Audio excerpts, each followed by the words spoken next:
जंगल के अंधेरे में रहने वाला गरीब परिवार। देखिए, अब और दूर जाना ठीक नहीं है और आगे चलकर जंगल और ज्यादा घना है। इसलिए हम लोग इन्हीं लकड़ियों को काटकर यहीं पर अपना एक छोटा सा झोपड़ी बना लेना चाहिए। हाँ भैया, आप सही कह रहे हैं। अब सारा परिवार अंधेरी रात में हाथों में लैंप लेकर लकड़ियों को काटता है और उसके बाद अपना एक छोटा सा झोपड़ी तैयार करता है। देख बेटा, यहाँ थोड़ी जगह की परेशानी हो रही है, इसलिए घर की दूसरी तरफ शौचालय बना लेते हैं। ठीक है पिताजी। अब साहिल घर की थोड़ी सी दूरी पर शौचालय बना लेता है। पूरा परिवार घर के अंदर जाता है। मम्मी मम्मी मुझे बहुत डर लग रहा है, कितना अंधेरा हो रहा है घर में। श्श, धीरे बोलो बेटा, नहीं तो जंगल में रहने वाले जंगली जानवर हमारे घर में घुस जाएंगे। घर तो बन गया, चलो दीपा बाहर चलकर थोड़ी सी मिट्टी लाकर एक चूल्हा तैयार कर लेते हैं। चलो मैं भी चलती हूँ। आते वक्त मैंने कुछ साग के पौधे देखे थे, उन्हें तोड़ना है ताकि खाने का बंदोबस्त हो पाए। अब दोनों देवरानी जेठानी अपने दोनों नंद के साथ लैंप लेकर जंगलों में आती हैं। जहाँ एक तरफ अंजलि और दीपा मिट्टी को इकट्ठा करती हैं, वहीं दूसरी तरफ जूही जंगल में साग को तोड़ रही होती है। तभी जंगली जानवरों की चीखने की आवाज आती है। अंजलि, दीपा, कहाँ हो तुम? हाँ जूही, घबराओ मत, मैं ये रही यहाँ। जंगली जानवरों की आवाज सुन के सभी फटाफट घर की तरफ आने लगते हैं। ये कैसा जंगल है जहाँ दिन में भी इतना अंधेरा है? मुझे तो बहुत डर लग रहा है, ना जाने हमें कब तक ऐसे ही अंधेरी जंगल में रहना होगा। कुछ देर बाद सभी लोग घर आते हैं। अंजलि घर में आकर मिट्टी का चूल्हा बनाती है और फिर जूही उस चूल्हे पर हरे पत्तेदार साग की सब्जी और साग की रोटी बनाती है। मम्मी, ये आपने क्या बना दिया खाने में? मुझे नहीं खाना ये। बेटी ऐसे जिद नहीं करते, जंगल में हमारे पास इन हरे पत्तेदार सब्जी और साग को खाने के सिवा और कोई दूसरा रास्ता नहीं है। अब अंधेरे घर में लैंप की रोशनी में सारा परिवार खाना खा रहा होता है। खाना खाने के बाद जूही हाथों में जूठे बर्तन को लेकर, अंजलि, यहीं जंगल में थोड़ी दूर पर एक नदी है, चलो वहां जाकर इन जूठे बर्तनों को धो लेते हैं। नदी के पास जाना ठीक रहेगा? कहीं कोई जानवर हम पर हमला ना कर दे। अरे कुछ नहीं होगा, तुम अपने हाथ में लैंप ले लो और एक माचिस अपने हाथ में मैं रख लेती हूँ। अब जंगल के बीचों बीच अंधेरे में जूही अपने हाथ में जूठे बर्तन, वहीं अंजलि अपने हाथ में लैंप लेकर नदी के पास आती है। अंजलि, तुम ये लैंप की रोशनी मुझे दिखाती रहो, मैं फटाफट से इस नदी के पानी से जूठे बर्तन को धो लेती हूँ। जूही अंधेरे में नदी किनारे बर्तनों को धो रही होती है और अंजलि लैंप लेकर खड़ी होती है कि तभी अचानक जंगली भेड़िया चिल्लाते हुए नदी किनारे आ रहे होते हैं। जूही, भेड़िया, भागो! भेड़िया चिल्लाते हुए जूही और अंजलि की तरफ आ रहे थे। रुको अंजलि, डरो मत, मेरे पास माचिस है, देखो वहां पर सूखे पत्ते गिरे हुए हैं, चलो उसमें आग लगा देते हैं। आग के ताप से ये जंगली जानवर हमारे पास नहीं आ पाएंगे। जूही फटाफट सूखे पत्तों को इकट्ठा करके उनमें आग लगा देती है। आग की लपटों को देखकर भेड़िया अपना रुख बदल लेते हैं। भेड़िया जा चुका है, चलो अंजलि अब घर चलते हैं। अब जूही अंजलि के साथ बर्तनों को लेकर घर आ रही होती है कि तभी अंधेरी रात में उड़ते चमगादड़ जूही के गालों पर आकर चिपक जाते हैं। जूही तेज चिल्लाती है, चमगादड़, अंजलि मुझे बचाओ, नहीं तो ये चमगादड़ मेरे शरीर का सारा खून चूस लेगी। मैं क्या करूं? मैं तो इसे अपने हाथों से छू भी नहीं सकती। रुको, मैं एक लकड़ी की छड़ी लाती हूँ। अंजलि लैंप की रोशनी से आसपास लकड़ी की छड़ी ढूंढती है। तभी उसे एक लकड़ी की छड़ी दिखाई देती है और वह उसको उठाकर जूही के गालों पर से चमगादड़ को झटक कर भगाती है। माँ, आज तो तुमने बचा लिया अंजलि, नहीं तो मैं इस चमगादड़ के हाथ मारी जाती। पैरों की रफ्तार को बढ़ाते हुए अंजलि और जूही अब घर में आती हैं। कहाँ रह गई थी तुम दोनों? माँ जी, वो नदी किनारे हमारे सामने जंगली दो भेड़िया आ गए थे, फिर कुछ दूरी पर चलकर आए तो एक चमगादड़ देवरानी जी के गालों पर बैठ गया था। बड़ी ही मुश्किल से जैसे तैसे जान बचाकर आए हैं हम दोनों। चलो भगवान का शुक्र है तुम्हारे साथ कोई अनहोनी नहीं हुई।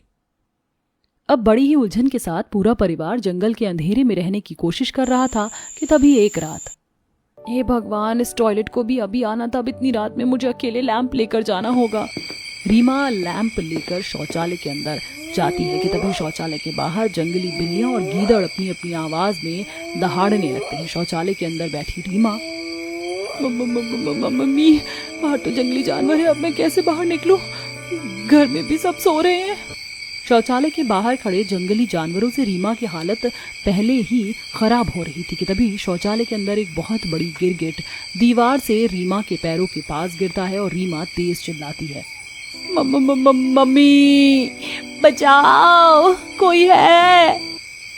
कमलेश उठो, देखो रीमा के चिल्लाने की आवाज आ रही है, शायद वह शौचालय गई है। अब घर के सदस्य लकड़ी में कपड़ा बांध उसमें आग लगाकर बाहर आते हैं। आग की लौ को देख जंगली जानवर वहां से भाग जाते हैं। इसके बाद रीमा घर के अंदर आती है।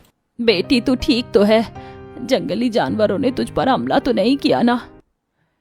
नहीं, आप लोग सही वक्त पर आ गए, जिस वजह से वह जंगली जानवर मुझ पर हमला नहीं कर पाए। इसी तरह एक शाम फिर। मम्मी हम बाहर खेलने जा रहे हैं। बेटा, इस अंधेरी जंगल में तुम कहाँ खेलोगे? तुम्हें पता है ना यहाँ खतरनाक जानवर रहते हैं। अरे मम्मी कुछ नहीं होगा, हम अपने साथ लैंप लेकर तो जा रहे हैं, इसकी रोशनी में खेलेंगे हम दोनों। ध्यान से बच्चों, ज्यादा आगे मत जाना, यहीं घर के आसपास ही रहना। अंधेरी जंगल में लैंप को दूर रख रोहन और सुमन खेलने लगते हैं कि तभी एक जहरीला सांप आकर सुमन के पैरों पर डस लेता है। मम्मी जल्दी आओ, सुमन के पैरों पर सांप ने डस लिया है। मम्मी पापा दादी जल्दी आओ। पैरों पर लगे डंक देखकर लगता है किसी जहरीले सांप ने डसा है। मुझे इस जहर को मुंह से चूसकर बाहर निकालना होगा। ठीक है देवर जी, आप ऐसा करिए, तब तक मैं जंगल से नीम, धतूरा, बेल, शीशम के पत्ते लाकर उनका रस निकाल लेती हूँ। उसको पीने से आपके शरीर पर सांप के जहर का असर नहीं होगा।